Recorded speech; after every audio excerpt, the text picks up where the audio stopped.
muito diferente, né? Donetsk e Lugansk nem pertencem mais à Ucrânia, porque acabaram por realizar por conta própria, com apoio russo, referendos, e eles já pertencem à Rússia. Eles já pertencem à Rússia. Uhum. Pô, assim como Kherson, né? Kherson, Zaporizhia. Claro. Só para uma pergunta aqui, parênteses aqui, eu vi um vídeo recente que a Rússia tem um sistema que ela consegue monitorar no mapa dela se teve alguma alteração de radiação. Se alguma bomba nuclear soltaram ali na região.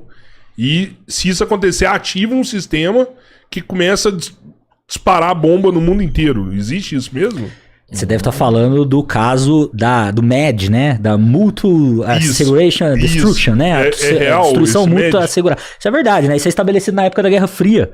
Mas tem decisão humana na história, não é um mecanismo não é automático. Não é automático. Inclusive, tem casos em que nós tivemos as portas de uma guerra nuclear nos anos 70, 80, porque computadores, né, radares detectaram rajadas de mísseis vindos dos Estados Unidos e eram erros. Isso aconteceu também do lado americano, que também tem esse sistema. Então, os Estados Unidos têm um sistema de alta detecção, de rastreamento do seu espaço aéreo, assim como a Rússia tem, para uma resposta nuclear imediata. Né? Mas todos trabalham, tanto os Estados Unidos quanto a Rússia, como antigamente na União Soviética, eles trabalham com um protocolo da tripla assinatura. Você tem 3 pessoas que têm que decidir o uso da energia nuclear. Há circunstâncias que podem levar, por exemplo, o presidente dos Estados Unidos a tomar decisão isoladamente. Não tem a tal da pastinha? Futebol, né? Que vai andando. Mas ele não pode simplesmente operar aquela sozinho. A não ser numa circunstância extrema, onde os Estados Unidos já estejam sob ataque nuclear. Né? Então você tem controles humanos. Tanto havia nos Estados Unidos contra a União Soviética e na Rússia continua a haver. Não existe nada automático. As armas nucleares, elas exigem uma decisão humana e de mais de uma pessoa, porque quando se estabeleceu nos Estados Unidos o protocolo, alguém sábio ali disse, mas vem cá, e se o presidente enlouquece? Então não pode ser só ele. Mas eu já ouvi falar que esse sistema russo, se tiver vários pontos de ataque na Rússia, o sistema entende que a Rússia foi destruída e ele vai e ativa sozinho. Tem uma decisão, joga pra onde? Tem uma decisão, sempre uma decisão o que existe que é automático, vamos dizer, é o sistema de alerta, né? O alerta é automático. Agora, mas a decisão é humana. A decisão é humana. E como eu estava narrando, nos anos 70, nós tivemos caso, né? Até teve mais de um casos quase no fim da União Soviética, que o sistema dispara, é alertado, e aí você tem os militares ali que são treinados até para lidar com esse tipo de situação. Tem um filme antigo norte-americano excelente, Dr. Strangelove, Doutor Fantástico, foi traduzido aqui no Brasil, que é uma história baseada nisso. Ou seja, é um general americano enlouquecido, que é o Dr. Strangelove, que o ator é o Peter Sellers, um grande ator, né? Então, ele entende pelos mapas de que os Estados Unidos estão sob ataque nuclear da União Soviética e ele decide ordenar por conta própria um contra-ataque. Né? Então, e é um ele filme genial. Essa merda, então. É um filme genial, né? Mas falando de ataque desse jeito, e aí pensando, vamos entender que o Irã realmente, que Israel tivesse razão e que o Irã tem uma criação de uma usina nuclear para produção de arma de extermínio em massa. Se eles jogam essa bomba gigantesca de 13 toneladas lá em cima e atingem essa parte lá, não corre o risco de vazamento de radiação, por exemplo? Não seria atingir uma usina nuclear? Não seria uma estratégia meio maluca se explodir e vazar a radiação para todo um território? Sei lá o que vai acontecer depois disso. Você sabe que, por exemplo, até agora, a usina, né, a instalação, melhor dizendo, de Natanz, que é uma das principais de enriquecimento de urânio do Irã, né? Que Israel atacou recentemente.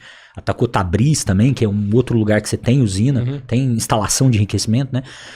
Esses lugares, os relatórios que saíram até agora, pelo menos da Agência Internacional de Energia Atômica, no caso de Natanz, fala que dentro da área da usina foi detectado um vazamento de radiação. Esse vazamento ele não vazou, ele não atingiu outras regiões. Isso está enclausurado em algum lugar ali dentro. Contido ali. Foi contido. Mas o risco, ele é real. Existe. O risco... no caso de um bunker super profundo, talvez tem questões aí que a instalação ela talvez evite, né? Essa radiação, não tenho segurança para te falar sobre isso. Mas no caso de atacar instalações na superfície, como Israel já vem fazendo, o risco é real. O risco, por mais que... O mais grave seria atacar um reator nuclear, né? Um reator em funcionamento. Isso seria realmente... Nunca aconteceu na história, inclusive, né? Em funcionamento. Israel atacou em 1981, se eu não me engano. No Iraque. O reator de Osirak, né? Que ficava no Iraque, na época do Saddam Hussein. Mais ou menos com uma expectativa, uma narrativa, melhor dizendo, parecida. Né? Vamos atacar antes que o Iraque tenha armas nucleares. Mas existe o risco, ele é real e essa questão do vazamento de radiação, ela é outro agravante, porque isso não respeita a fronteira, né? A radiação poderia atingir países aliados, até dos Estados Unidos, de Israel. Efetivamente é uma loucura atacar instalações nucleares. Sim. É o que eu penso. Isso é um risco Sabe, à vida humana e à humanidade brutal. Ou seja, aqui já é um padrão Dr. Strangelove, ou seja, já demonstra o alto grau de degeneração de valores do regime sionista. Nunca antes ninguém atacou instalações nucleares.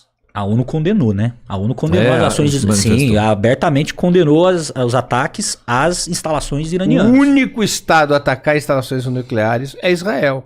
No Iraque, em 1981 e agora. Isso não é uma coisa normal. Nem os Estados Unidos, nas diversas guerras que já travou, colocou em risco qualquer tipo de instalação nuclear.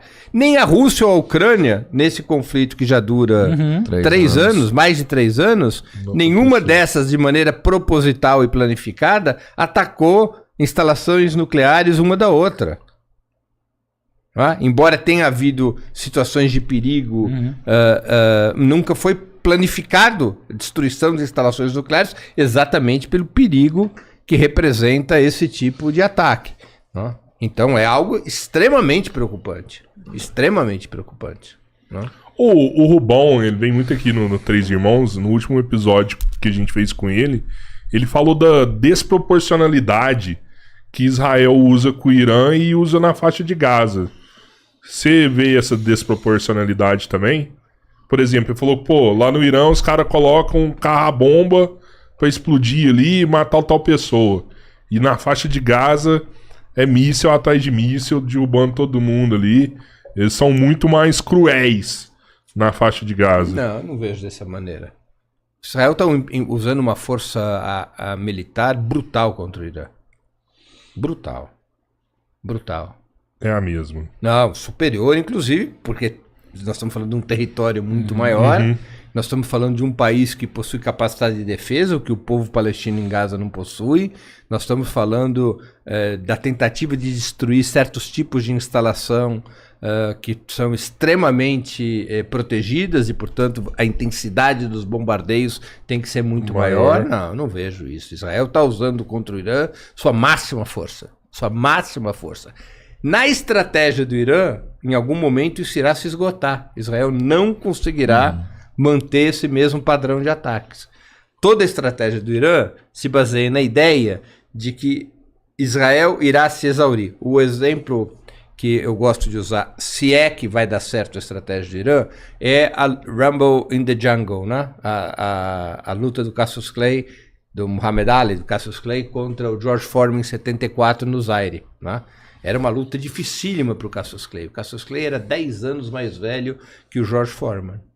10 anos mais velho. O Foreman era um matador. Ou seja, enorme, né? Enorme, uma capacidade, um punch, uma pegada violenta. Como é que o Muhammad Ali ia enfrentar o George Foreman? E ele entra no ringue com uma tática completamente imprevista, que era estimular o George Foreman a bater e se proteger. E levantar a guarda, e se esquivar, e ir para as cordas e se encapsular diante dos golpes do George Foreman. Quando a luta começa, todo mundo disse, puxa, Muhammad Ali tá maluco, vai apanhar e vai morrer. Mas ele se protegia, e o Foreman tentava seus golpes mais duros, e o Muhammad Ali ainda falava no ouvido do Foreman, isso é tudo que você tem para dar? Essa é tua máxima força? Ainda provocava o Foreman. E o Foreman... primeiro assalto, segundo assalto, terceiro assalto, quarto assalto, quinto assalto. Batia. Quando chega o 8º assalto, o Foreman está exausto de tanto bater. ele já não conseguia mais levantar a guarda. E nesse momento, Muhammad Ali lança ofensiva contra o Foreman e o nocauteia e reconquista o título mundial. Caraca, velho. Essa é a estratégia do Irã. Sabe por que o Breno é bom pra contar a história de boxe? Ele é primo do Éder Joffre. Ah, não. Sério? Sério? Pela parte materna minha, é a família Zumbano Joffre. Mano. É a família Zumbano Joffre. Meu avô era o Valdemar Zumbano, a irmã dele era a mãe do Éder. Éder Joffre, Caraca. por muitos, e acho que o Comero é considerado o maior boxeador de todos os tempos. O maior peso galo, né? É. De todos os tempos. E um dos 10 maiores categoria, boxeadores da história do da mundo. categoria. É verdade. Eu pratiquei boxe.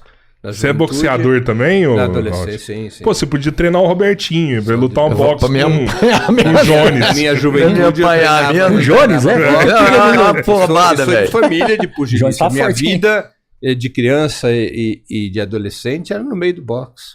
Caraca. Então, essa é a estratégia. Se ela vai dar certo ou não, são outros 500. O tempo dirá. A ideia é de que o Irã vai exaurir a capacidade militar ofensiva e defensiva de Israel. Quando ocorrer a exaustão militar, o Irã atacará com sua máxima força. Eu posso fazer um complemento aqui também? Claro. O John Mearsheimer, professor, né, de geopolítica, de relações internacionais, mas fala muito de geopolítica. Ele fala sobre o tal do poder latente, né? O Irã tem um poder latente muito superior a Israel. Israel tem, eu concordo demais com o Breno, que Israel está usando tudo que pode, pelo menos no atual momento. Tanto que você vê que hoje os Estados Unidos, para mim, pelo menos, né? Isso é um pouco mais especulação, análise, assim, primeiro análise, mas uma opinião depois, que provavelmente os Estados Unidos, a primeira tendência não é entrar logo na guerra, de fato, enviando caças e destruindo bases inteirando, provavelmente não é isso que vai acontecer. Os Estados Unidos vão inserir uma série de componentes militares de apoio à força israelense. Então, por exemplo, um caça israelense, como a gente estava falando, precisa voar 2.000 quilômetros até o Irã, atacar, realizar as operações ali e voltar. Né? Então são 4.000 quilômetros ali, mais o tempo que fica ali atuando. Os Estados Unidos estão hoje interessados em, por exemplo, né, enviando os aviões de reabastecimento aéreo no entorno ali do Irã, estender as operações israelenses para aumentar essa capacidade de Israel fustigar o Irã. O Israel sozinho já está usando tudo que pode. Israel está no máximo do seu poder, né, em termos operativos hoje. Enquanto o Irã tem Por quê, né? Porque Israel é um estado pequeno, é um estado que tem uma população pequena, um PIB bem menor, né, do que o Irã. É um país que tem condições materiais muito mais restritas. O Irã, ele tem um poder militar que, se a gente for colocar pau a pau com Israel, em muitos casos, Israel supera, né? Mas, numa guerra de atrito que poderia durar 1 ano, 2 anos, meses talvez, o Irã tem uma capacidade econômica, populacional, né, recursos naturais muito maior do que Israel. Esse é o tal do poder latente, que o Irã tem de onde tirar, né, por conta própria. Israel não tem. Israel tem os Estados Unidos, né? Tem os Estados Unidos, que é esse apoio muito importante que, por exemplo, já está entrando aí nesse sentido de um auxílio, um vetor de auxílio. Agora, numa guerra onde os dois países ali fossem se enfrentar num conflito de atrito, mesmo um conflito aéreo, provavelmente o Irã venceria, né? Se fosse um conflito de longo prazo, excluindo as armas nucleares, que a gente já falou aqui da natureza delas e da legalidade delas. E a questão de uma aliança com os Estados Unidos, que é uma proteção, né? O guarda-chuva nuclear americano. Israel está coberto por ele também. Se isso não existisse, Israel não atacaria o Irã, não há dúvida, né? Mesmo sem arma nuclear. Né? Dificilmente faria uma operação desse tipo, porque mesmo tendo caças F-35, mesmo tendo Iron Dome, flecha, um monte de sistema antiaéreo, isso não consegue durar num período perene, longo de tempo. Isso tem um limite, né? E esse limite, ele já está mais ou menos testado, ele já foi bastante até esgarçado pela guerra em Gaza, pelos outros vetores de guerra que Israel está enfrentando. Então, por exemplo, a última ajuda que os Estados Unidos deu foi de 12 bilhões para Israel, de dólares, né? Já houveram outras ajudas desde o início da guerra com Hamas. Sem isso, Israel já estaria, né? Israel já está usando grande parte do seu PIB hoje para a guerra, uma parte assim desproporcional, vamos dizer, ao que a economia israelense gera. Não é um estado que se sustenta sozinho, Muito parecido com a Ucrânia, né? Claro que a Ucrânia a situação é muito diferente porque os Estados Unidos não tem o mesmo nível, não dá o mesmo nível de importância, nunca deu, né? Do que para Israel. Mas é um estado que não consegue manter esses atritos que ele se enfia ali sozinho, não. O Denizão mandou aqui, Milei tem apoiado e oferecido